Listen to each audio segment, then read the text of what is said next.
नमस्कार,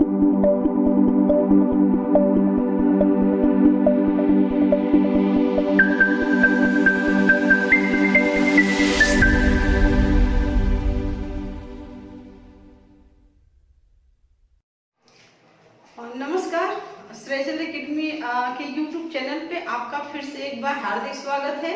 तो देखिए, जैसा हम लोगों का 10 का डोज डेली चल रहा था, उसी सिलसिले में जो है आज हम लोग पिछले वीडियो में राजनीति शास्त्र, राज्य व्यवस्था के प्रश्न थे, आज फिर इतिहास के प्रश्नों के साथ आपके सामने हैं। तो देखिए, बिना देर किए हम लोग जो है अपने क्वेश्चन की तरफ चलते हैं।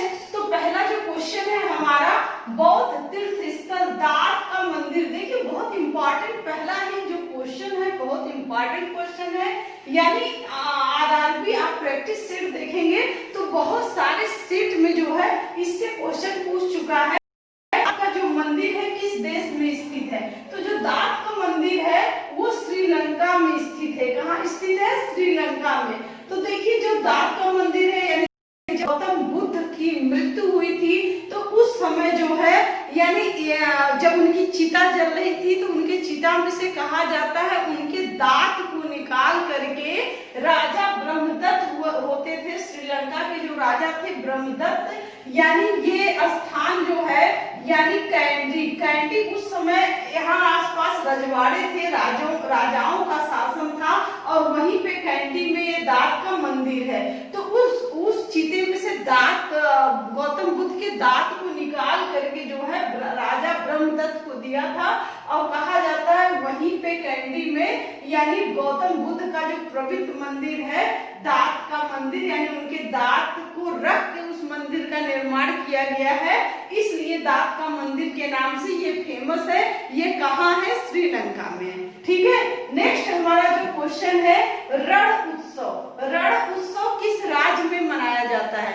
बहुत इंपॉर्टेंट क्वेश्चन है। देखिए, रेलवे ग्रुप डी, आरआरबी के लिए ये बहुत इंपॉर्टेंट क्वेश्चन है। रण उत्सव जो है गुजरात में मनाया जाता है। कहाँ मनाया जाता है? गुजरात में। तो गुजरात का जो एक कच्छ है, ठीक है, गुजरात का जो कच्छ है, कच्छ में वहाँ की संस्कृति, जो वहाँ की परंपराएं हैं, संस्कृति है, भाषा शैली है, उसको बनाए रखने के लिए, उसको दिखाने के लिए इस त्योहार का शुरुआत किया गया, जिसका नाम रण उत्सव दिया गया। और ये 1 महीना चलने वाला त्योहार होता है और नवंबर से लेकर सर्दियों का त्योहार कहा जाता है। इसे क्या कहा जाता है? ये यानी सर्दियों का त्योहार। सर्दियों का त्योहार, क्योंकि ये सर्दियों में मनाया जाता है तो इसे सर्दियों का त्योहार कहा जाता है। ये लगभग महीनों भर चलने वाला त्योहार होता है और कच्छ का सबसे बड़ा त्योहार होता है। यानी इस त्योहार को बहुत धूमधाम से मनाया जाता है। बहुत सारे सैलानियां विदेशों से आते हैं इस उत्सव को देखने के लिए, क्योंकि वहां पे रात में जो है, यानी पूरा चांदनी धवल जैसे फैली हो, क्योंकि नमक होता है सबसे ज्यादा वहां पे नमक की खेती होती है। समुद्र में जब नमक चारों तरफ फैल जाता है उसका पानी, और उसके बाद चांदनी की जो प्रकाश रोशनी पड़ती है तो एकदम लगता है चारों तरफ चांदनीमय हो गया है। तो उस सीजन में जो है रण का उत्सव मनाया जाता है। तो कहाँ का त्योहार है? गुजरात का। गुजरात में कहाँ पे? कच्छ में मनाया जाता है। ठीक है, नेक्स्ट हमारा क्वेश्चन मोस्ट इंपॉर्टेंट है, यजुर्वेद में यजुर शब्द का क्या अर्थ होता है? देखिए, यजुर्वेद में यजुर शब्द, तो यजुर जो वेद होते हैं, वेदों की संख्या क्या होती है? 4 होती है। सबसे प्राचीन वेद ऋग्वेद होता है, दूसरे नंबर पे आपका यजुर्वेद आता है, फिर अथर्ववेद, सामवेद आता है, फिर अथर्ववेद आता है। तो देखिए, जो यजुर्वेद है उसमें यजुर का मतलब होता है, जिसे कहीं कहीं यजुष दिया है, उसका मतलब होता है समर्पण। तो देखिए, यजुर जो वेद होता है वो क्या है? यानी गद्यात्मक शैली में है। किसमें है? गद्यात्मक शैली में ये लिखा गया जो वेद है, यानी इसमें जो हवन होता है, आहुति, यानी हवन और यज्ञों के नियमों का विधि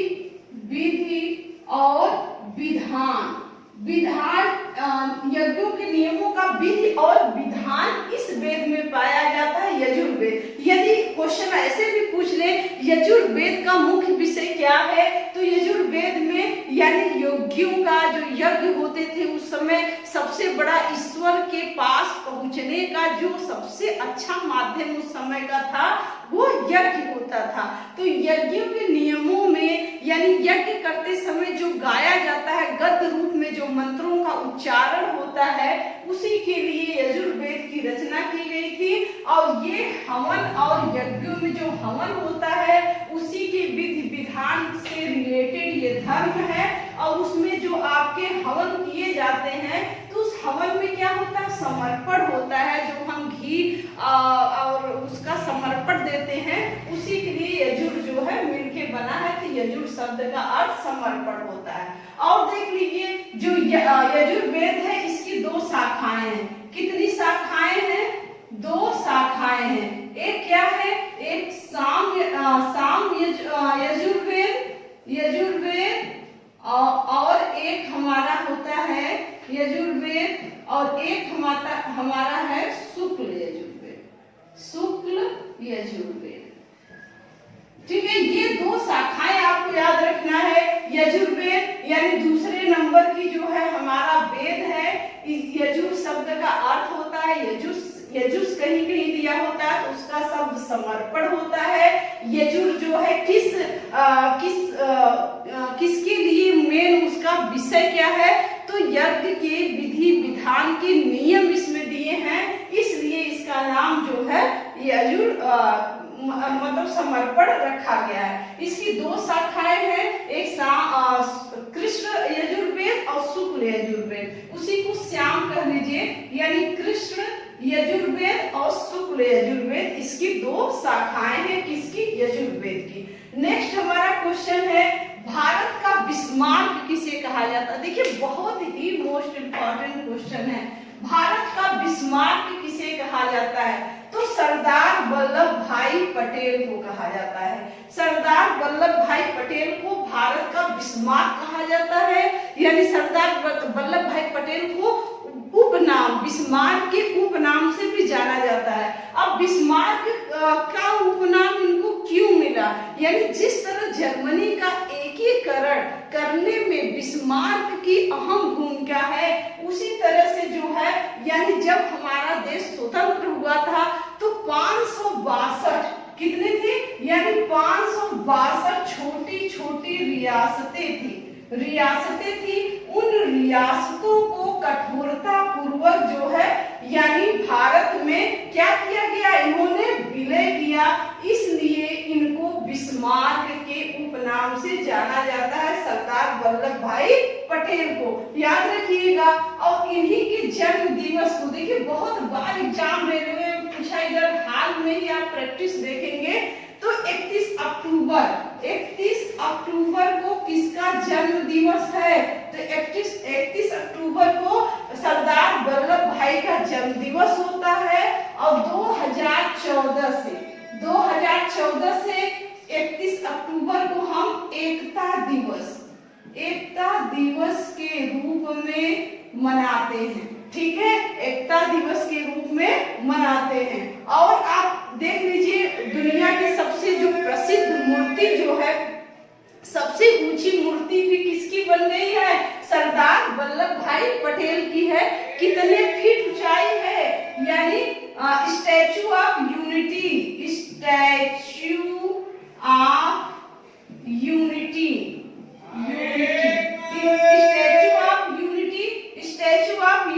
अगर पूछेगा कितने फीट है मीटर है तो 182 मीटर है।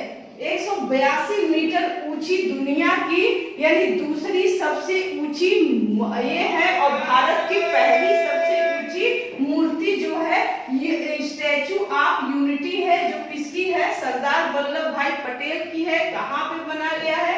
तो गुजरात में बना गया है। क्वेश्चन इसमें पूछा है कितने फीट की है? तो 597 फीट की है।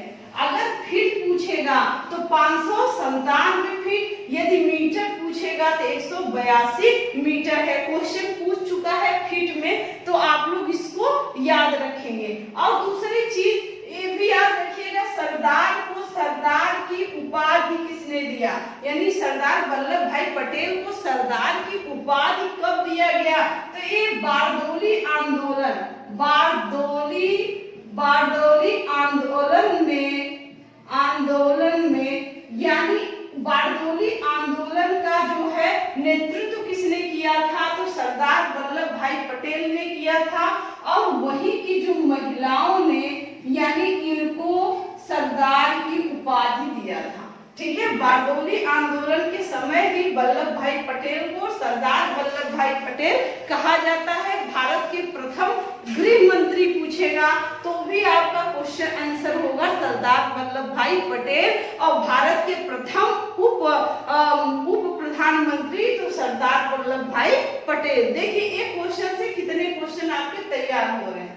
नेक्स्ट है यानी भारतीय राष्ट्रीय कांग्रेस की प्रथम महिला अध्यक्ष। देखिए बहुत इंपॉर्टेंट क्वेश्चन है, भारतीय राष्ट्रीय कांग्रेस की प्रथम महिला अध्यक्ष कौन थी, एनी बेसेंट थी, एनी बेसेंट थी। तो कब बनी थी एनी बेसेंट, तो 1917 में। कब बनी थी, 1917 में कलकत्ता अधिवेशन में यानी प्रथम महिला अध्यक्ष बनने वाली एनी बेसेंट थी। अब देखिए कहाँ की थी, तो आयरलैंड की थी। कहाँ की थी, आयरलैंड की थी।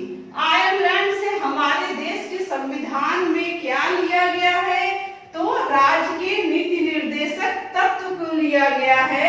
तो एनी बेसेंट कहाँ की थी, आयरलैंड की थी। भारत की जो कांग्रेस, राष्ट्रीय कांग्रेस था उसकी प्रथम महिला अध्यक्ष तो एनी बेसेंट कब बनी थी, 1917 में बनी थी। अब देखिए जो कांग्रेस था, जो राष्ट्रीय कांग्रेस था यानी उसकी जो है 3 महिलाएं ही अभी तक अध्यक्ष बनी। 3 महिलाएं ही अध्यक्ष बनी। कौन कौन, एक तो एनी बेसेंट बनी थी, एनी बेसेंट 1917 में बनी। कब बनी थी, 1917 में। और सरोजिनी नायडू कब बनी भाई, 1925 में। तो और तीसरी कौन बनी थी, तीसरी नेली सेन गुप्ता, ये बनी थी नेली सेन गुप्ता। ये कब बनी थी, 1933 में। तो देखिए कांग्रेस की प्रथम महिला अध्यक्ष कौन थी, तो एनी बेसेंट थी। कांग्रेस की प्रथम महिला से अध्यक्ष अगर पूछ लिया प्रथम भारतीय महिला अध्यक्ष कांग्रेस की कौन थी, प्रथम भारतीय महिला अध्यक्ष पूछेगा तो 1925 में कौन बनी थी, सरोजिनी नायडू। और तीसरी जो अध्यक्षा बनी 1933 में नेली सेन गुप्ता, ये भी अंग्रेज थी। ठीक है, तो ये 3 ही राष्ट्रीय कांग्रेस की जो महिला अध्यक्षों की सूची है। एनी बेसेंट 1917 में 8 प्लस करेंगे 25 में भारत की सरोजिनी नायडू, फिर 25 में 8 प्लस करेंगे तो 33 में नेली सेन गुप्ता। ये ठीक याद रखिएगा। तो राष्ट्रीय कांग्रेस की स्थापना कब हुई थी, 1985 में। तो इतना आप लोगों को ध्यान में रखना है। नेक्स्ट क्वेश्चन की तरफ हम लोग चलते हैं। देखिए सीमांत गांधी के उपनाम से जाना जाता है। सीमांत गांधी के उपनाम से बहुत इंपॉर्टेंट, इतिहास का बहुत इंपॉर्टेंट क्वेश्चन है जो वनडे एग्जाम में अक्सर करके पूछ लेता है। तो खान अब्दुल गफ्फार खान, सीमांत गांधी के उपनाम से किसे जाना जाता है, तो खान अब्दुल गफ्फार खान को जाना जाता है। तो खान अब्दुल गफ्फार खान कहाँ के थे, बलूचिस्तान के थे। कहाँ के थे, बलूचिस्तान के थे। ठीक है, इनको जो है सरहिंदी खान याद रखिएगा, इनको सरहिंदी खान और बच्चा खान, सरहिंदी खान, बच्चा खान और सीमांत खान के उपनाम से भी जाना जाता है।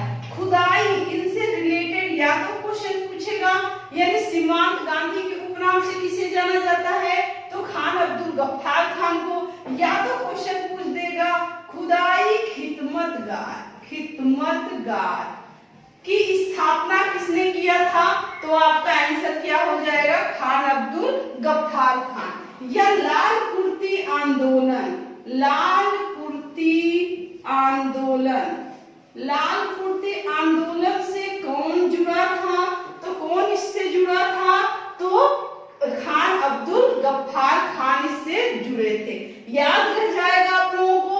यानी सीमांत गांधी के उपनाम से कौन जाना जाता है? तो खान अब्दुल गफ्फार खान बलूचिस्तान के रहने वाले थे, भारत के से सटा हुआ है पाकिस्तान से।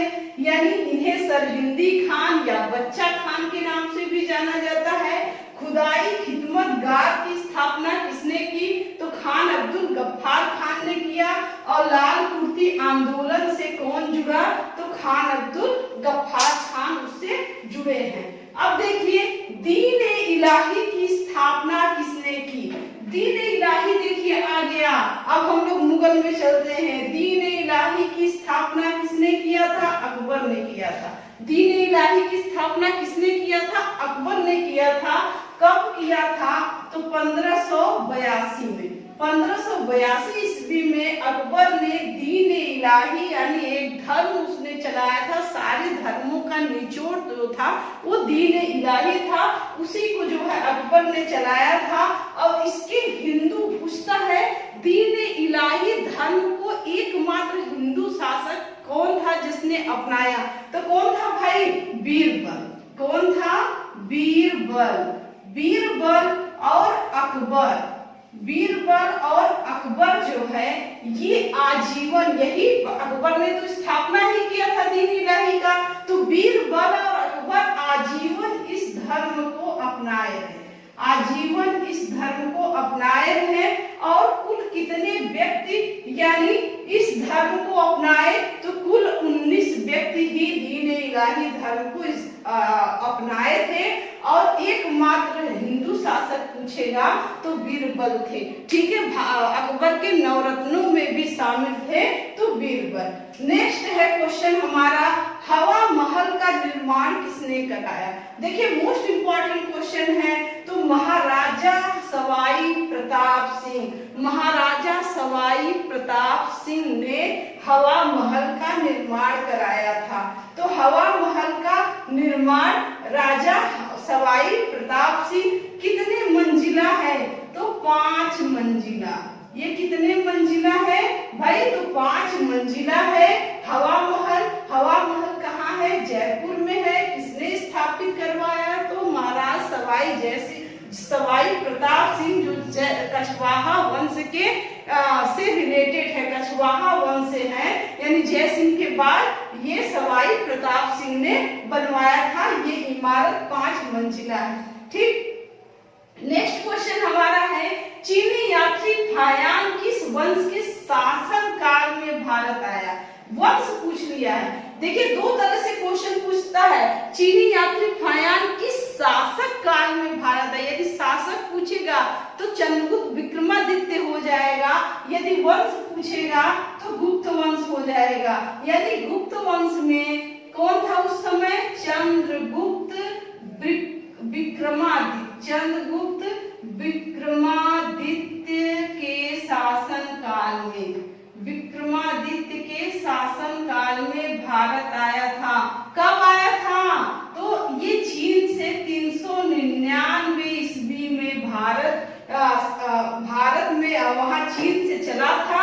और लगभग ये 402 में कहा जाता है, 402 में भारत आया था। और 412 ईस्वी तक भारत में रहा, उसके वापस चला गया। तो चीनी यात्री फायान बहुत इंपॉर्टेंट है। चीनी यात्री फायान किस वंश के शासन काल में भारत आया था? गुप्त वंश। शासक पूछेगा तो चंद्रगुप्त विक्रमादित्य के शासन काल में 399 ईसा पूर्व में आया था। देखिए विश्व की पहली मुस्लिम महिला प्रधानमंत्री कौन थी? मोस्ट इंपॉर्टेंट क्वेश्चन है। देखिए विश्व की पहली मुस्लिम महिला प्रधानमंत्री पूछा है।